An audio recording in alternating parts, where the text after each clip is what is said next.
It's you guys will be able to watch me on the phone with the Ray Gibson show in Guam. They're calling for an update, so you'll get the same info that we've got. Hey, good morning. You got it.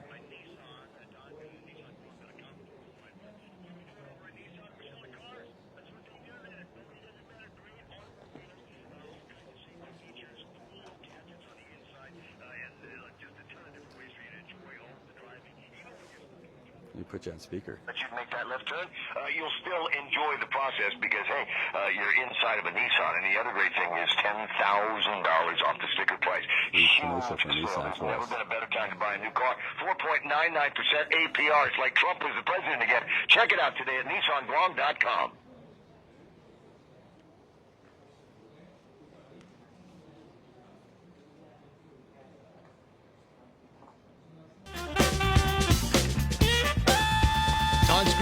On-screen images from Twitter, and it looks like the arrival of the Vista jet on the tarmac of the Saipan International Airport. I don't know when that was. It's daytime, so I imagine that they flew in last night. Probably already had an opportunity to goof off. Probably staying. He's staying at the Surfrider, right? Yeah. Brad? Yeah, can you hear me? I hear you fine. He's staying at the Surfrider, isn't he? That would be something if he was. But $149, dude. It's $149. You get the hotel room, and you get the car, and you get breakfast. Yeah, and I'm sure that he flew here just for that. In fact, he knew about it before we did because on WikiLeaks they have all that kind of info. Right. It's so I've got it. Brad Ruszala, who is the Ray Gibson correspondent for the NMI and activities, whatever's going on up there. We like to get it straight from Brad's mouth. Now, before we get into the Assange stuff, you're doing a video podcast up there, aren't you? Yeah, so I have a regular morning show. It's called the Not Quite As Good as Ray Gibson Morning Show. And it lives up to its billing. I watched some segments of a recent episode of it, and I tell you, I love what you're doing with the graphics. Love it when the kids come in. Yeah, that's really a highlight of the day. Taking advantage of the summer. And you got all kinds of movers and shakers and headline makers. The people that make Saipan as a unique a place as it is, are regulars on your show, huh? That is absolutely it. And today is just the latest wild chapter of what's going on. I'm here at the airport right now. Normally I would be doing the morning show at this time, but I'm here at the airport. So Julian Assange, he landed here at about 6:15. We were broadcasting live his flight coming in off the water. We were tracking his jet and everything. And now I'm here at the airport with all of our local media, but we're joined by a lot of international media too. Reuters is here, Getty Images is here, AFP is here, and let's see, I got one other one from from Australia is here as well, and people who were able to fly in on short notice after this info came in. So again, there are the media from Korea, from Australia, from Japan. They are all here. I mean, they're not as cool as our counterparts from the Saipan Tribune and the Marianas Variety, though. I mean, yeah, totally understand. But you're right. Just another chapter in the crazy life of Saipan. All of a sudden, Julian Assange is got a plea agreement. He's going to go see Judge Manglotnia pretty soon and swear himself guilty on all of these charges. And what everybody believes is it's going to be a suspended sentence because he's already actually been serving some kind of time, and then he'll be able to go back down to Australia, tropical North Queensland, and hang out in Townsville. It's time served is what they're saying, 62 months to reflect the time he's already spent incarcerated in London. And then his next flight is booked to leave Saipan at 12 o'clock today and to arrive in Canberra.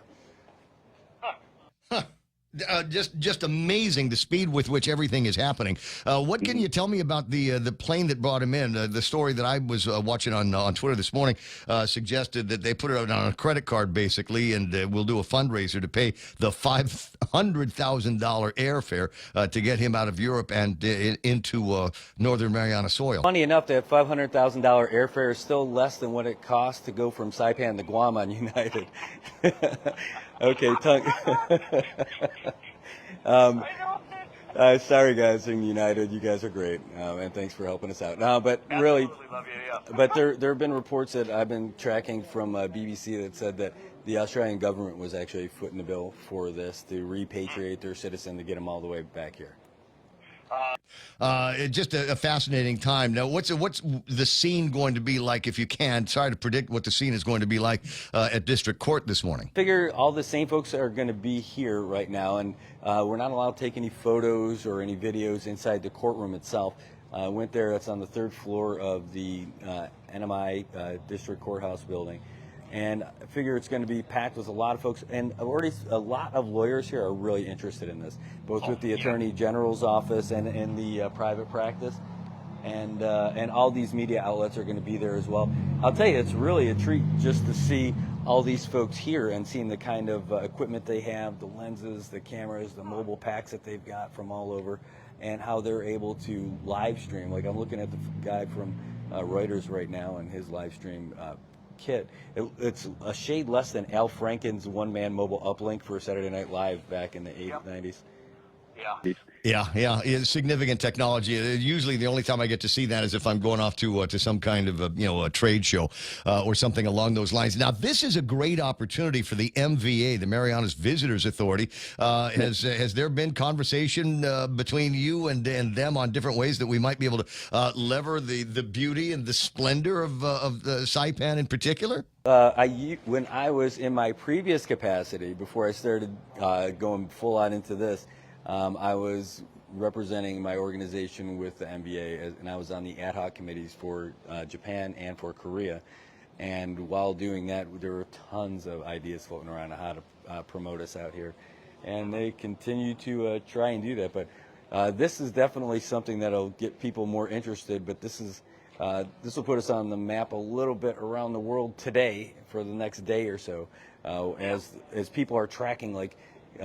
They were tracking as soon as he landed in Bangkok. That was a news story on international outlets. And again, people dropped what they could, flew here to get some kind of coverage. And here we are. Well, people know about Bangkok, and I think that's the distinction here.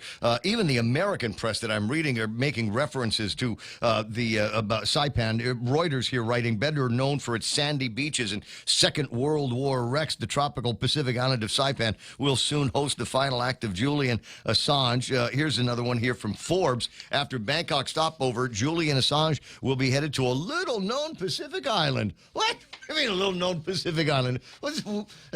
Really? I mean, I know I'm ethnocentric when it comes to the Mariana Islands, but doesn't every little schoolboy and schoolgirl know about Guam and Rota and Tinian and Saipan? Oh, absolutely. Everybody here knows. You would think that the folks in the mainland might have a little bit more of an idea about this, and maybe because it is the 80th anniversary of the Battle of Saipan and Guam, that we'll get a little bit more heads up. Hey, by the way, we're walking over right now by one of the side gates because we saw a couple of vehicles head over this way.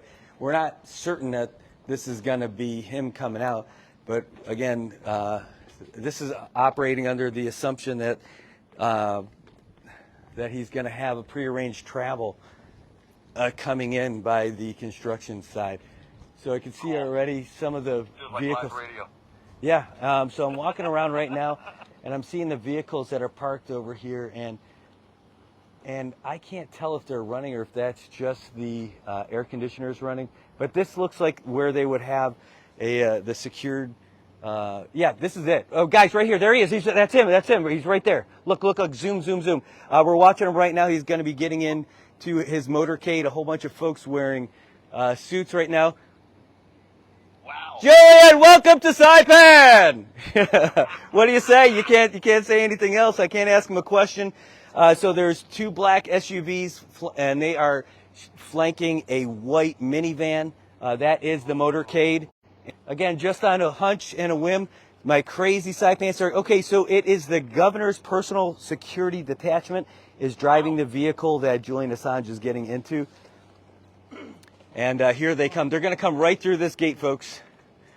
Hey, yeah, right here. Yeah, he's in a white SUV. Yeah, so they're going to go. It looks like they're going to go drive around by gate 1. They're leaving here. They're going to go out by gate 1, or they're going to come out on the other side. Let's see if they go out and take a left or take a right. That's going to be the telltale sign. They're going out to gate 1. Gate 1. Yep. Yes, other side. And that's the Ports Police Chief, John Rabueno, who's going. They're going to gate 1. They're going to gate 1. Ray, you're here with us listening to the whole thing. Yeah, So right now, hey guys. With the airport know exactly what you're talking about. Yep, so right now what we're doing, we're running past the CPA office, and it was easier when I was in better shape, so I hope it sounds great. And yeah, that was great. And you know what the best part is? That wasn't even a laugh track. That was genuine. I'm gobsmacked by the timing of all of this. If you're just tuning in, we're on the phone with Brad Ruszala. He's our correspondent up in the NMI, and he is literally chasing Julian Assange in a white SUV. You're the man, dude. Out gate 1. Yeah, this is better than the OJ thing. Hey, I'll tell you what. So we got here's what we got going on right now. We'll take you along for the ride. We are. Your seatbelt, just so we don't have to hear that infernal beeping. All right, so we're in the truck. I'm watching everybody else run, and they were driving with a purpose, with a little bit of pace. So we're going to catch them, and we'll be able to follow them with you. I feel now that I am just one step above, for my dignity's sake, a paparazzi on a scooter. No, it's perfectly all right. Perfectly all right. This is a once-in-a-lifetime story. Assange, Vern Bates on Guam saying Assange just doubled the CNMI's tourism numbers. he got that going for you. Is it possible they might be headed for breakfast? Are they waiting at Shirley for the arrival of Julian Assange? Are we headed up Middle Road right now? Yeah, we're not quite there yet, but I just saw it looked like the vehicles went out over this way. Can't imagine they got there that fast, though. Oh, the governor's driver's taking the guy around. They still got 3 vehicles coming around with that kind of pace. Yeah. But this is a terrific story, and I mean, I don't know where you're going to be headed with it next. Maybe just around 9 o'clock, maybe just before we get into that hour, give you another ring if that's all right. Give us a word picture of what the goings on, the proceedings are over at District Court. I thought that was them. Not them. Hey, yeah, so at 9 o'clock, we'll definitely be at the district courthouse, and we're allowed to bring our phones in there, but we're not able to do anything beyond that. Yeah, understand. I can see they're going to hold on to all of the information, and this will all play out in court as they've already ordained it to play out in the courts, and they'll just hand out the story to all of the journalists when they're done. Well, I'll be there. We'll be in the court and tell you the whole thing. All that stuff is going to be as it happens. And we'll be able to post on our phone. We just can't take photos and videos of it. So it just for everybody's mental picture, it looked like they ended up dropping down and going down the back road, like through Asperdido. And I caught the fleeting edge of it, but even if that's the way they're going to go, I believe they'll probably take him somewhere. There's 2 hours before he has to go to court. So my best guess is that they're going to take him to a more secure facility and where he can be a little free. Why not the governor's house? I'm sure. Why not your governor's place? Sure. Yeah, the guy who's about to get convicted of a felony is going to go to the governor's house. You know, by the way, that sounds Wouldn't like be a the great first. plan. No, actually, so now we're following this other road. I don't think that's where they're at, but anyway. But interestingly enough, I had one of my friends when we were discussing this. We were planning our strategy for how we were going to cover this today. Last night, he's like, "Oh, you should ask him if he has any secrets." I'm like, "Come on, dude. If I hang out with some real bright people, you can tell." Yeah. Well, if I get a chance to see if Sam Shinahara can get me up on an airplane ride, I'll come up and see it for sure. Annalise Wenden is sending her hellos. Hi, Brad, on the Facebook Live. Loving the storytelling. I'm going to let you go ahead and continue to chase Julian Assange around Saipan, and when we talk again closer to the 9 o'clock hour, you can fill me in on what transpired in the 2 hours between the arrival and the departure of the airport and him actually making his way into the courthouse. So talk to you soon, Brad. All right, we're going to try to slap a bumper sticker on that car that says, I listen to Ray Gibson on the point. You the man. I'll see you pretty soon at 7 o'clock in the morning. Let's see what Fox has got to say about Julian Assange.